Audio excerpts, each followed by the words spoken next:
تحياتي أصدقائي. اليوم فيديو جديد لبرامج الكونتاك. كيف بدنا نضيف مكتبة لبرامج الكونتاك. عادة كل المكاتب تقريبا مهكرة، ما عم يستقبل الكونتاك، ما عم يستقبل المكاتب، وراح أشرح لكم كيف بدك تضيف المكتبة بطريقة عن طريق أي برامج. هون عندي أنا الكونتاك إصدار السادس.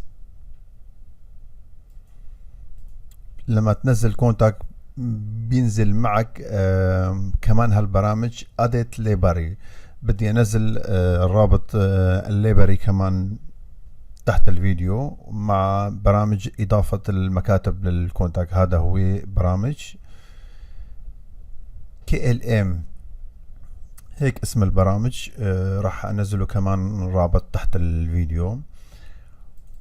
خلينا نجرب نضيف مكتبة. هلا انا نقيت هالمكتبة، بدي اضيفها. هاي المكتبة مهجرة عن طريق اديت ليبراري، بدي اضيفها على برامج الكونتاك.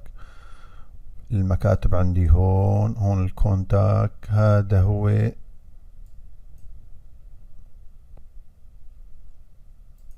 هو المكتبة اللي بدي اضيفها. شفتوا كيف ما بينضاف؟ ما في ليبراريز، يعني عم بيقول ما فيني اضيف المكتبة، وانا راح اضيفها بطريقتي وراح اشرحها. هلا هون عندي هالبرامج، بدي افتح KLM. ضمن برامج KLM في عندي هون صور خاص للليبراري للمكاتب، يعني مجموعة كبيرة من الصور. يعني بيجي هون عندي كلها صور مثل ما بتشوفوا، يعني مجموعة كبيرة من الصور اللي خاص للكونتاك. كل هدول الصور خاص للكونتاك للمكاتب. وهون عندي كمان اب داتا، يعني هاي كمان هلا راح اشرحها. هلا بدنا نضيف المكتبة. هون عم يقول لك ليبراري نامه، يعني اسم المكتبة. بدنا نسوي كوبي هون، لزق هون اي رقم ما بدك، 2 3 1، يعني كيف ما بدك، ما في مشكلة. هون بدي تضيف المكتبة. عم يقول لك وين المكتبة اللي بدك تضيفها. انا مكاتبي هون بهالقرص. هون المكتبة اللي انا بريدها. موافق. عم يقول لك نقي الصورة اللي بدك تحط.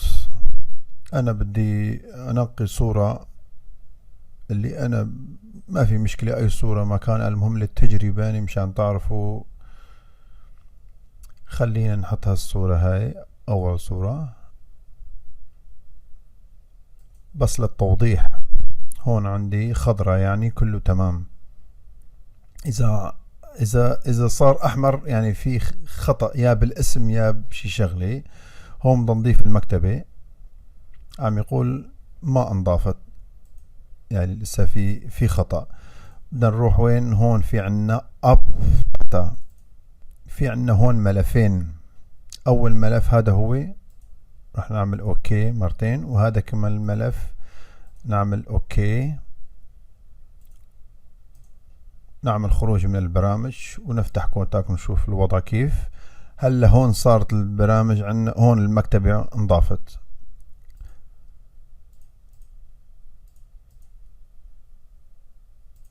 هون المكتبة.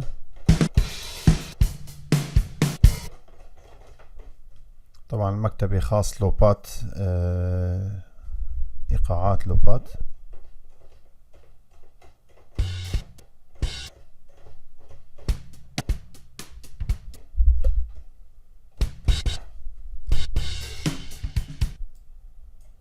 هلا شفنا كيف انضفنا المكتبة. هلا المكتبة صارت جاهزة مثل ما عم تشوفوا. هون المكتبة مع الصورة وكل شيء صار ضمن الكونتاك. وشكرا أصدقائي، لا تنسوا تتابعوا وتشتركوا بالصفحة. شكرا.